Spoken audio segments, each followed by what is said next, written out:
एक छोटे से शहर के किनारे एक बूढ़ा गरीब आदमी रहता था। उसका नाम सलीम था। उसका घर बहुत पुराना था। दीवारों में दरारें थीं और छत कई जगह से टूटी हुई थी। सलीम के पास न कोई बड़ी नौकरी थी और न ही कोई कारोबार। वो हर सुबह काम की तलाश में शहर जाता और जो थोड़ा बहुत मिलता उसी से अपना गुजारा करता। कई बार तो ऐसा भी होता कि उसके घर में सिर्फ सूखी रोटी ही होती, लेकिन फिर भी सलीम के चेहरे पर कभी शिकायत नहीं होती थी, क्योंकि उसकी सबसे बड़ी दौलत अल्लाह पर भरोसा था। हर रात इशा की नमाज के बाद सलीम अपने छोटे से कमरे में मुसल्ला बिछाता और हाथ उठाकर अल्लाह से दुआ करता। एक रात उसकी आंखों में आंसू थे। उसने रोते हुए कहा कि या अल्लाह, मैं गरीब हूँ, मेरे पास कुछ नहीं है, लेकिन मुझे यकीन है कि तू मेरी आवाज़ ज़रूर सुनता है। उस रात वह बहुत देर तक रोता रहा और आखिरकार थक कर सो गया। अगली सुबह जब सलीम काम की तलाश में शहर जा रहा था तो रास्ते में उसने देखा कि एक आदमी बहुत परेशान खड़ा है। वो बार बार ज़मीन की तरफ देख रहा था, जैसे उसकी कोई कीमती चीज़ खो गई हो।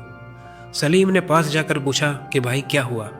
उस आदमी ने घबरा कर कहा कि मेरा पैसों से भरा थैला कहीं गिर गया है, अगर वो न मिला तो मेरा बहुत बड़ा नुकसान हो जाएगा। सलीम ने बिना देर किए उस आदमी की मदद करना शुरू कर दिया। दोनों काफ़ी देर तक रास्ते और बाजार में ढूंढते रहे और आखिरकार सड़क के किनारे एक झाड़ी के पास उन्हें वह थैला मिल गया। थैला सच में पैसों से भरा हुआ था। सलीम चाहता तो चुपचाप वह थैला अपने पास रख सकता था, लेकिन उसने बिना एक पल सोचे वह थैला उस आदमी को दे दिया। जब उस आदमी ने सलीम की ईमानदारी देखी तो उसकी आंखें भर आई। असल में वह आदमी एक अमीर व्यापारी था। उसने कहा, आज के ज़माने में इतनी ईमानदारी बहुत कम देखने को मिलती है। तभी उसने सलीम को अच्छा इनाम दिया और अपने कारोबार में काम भी दिया। उस दिन सलीम ने आसमान की तरफ देखा और मुस्कुराकर कहा कि या अल्लाह, तूने मेरी दुआ सुन ली।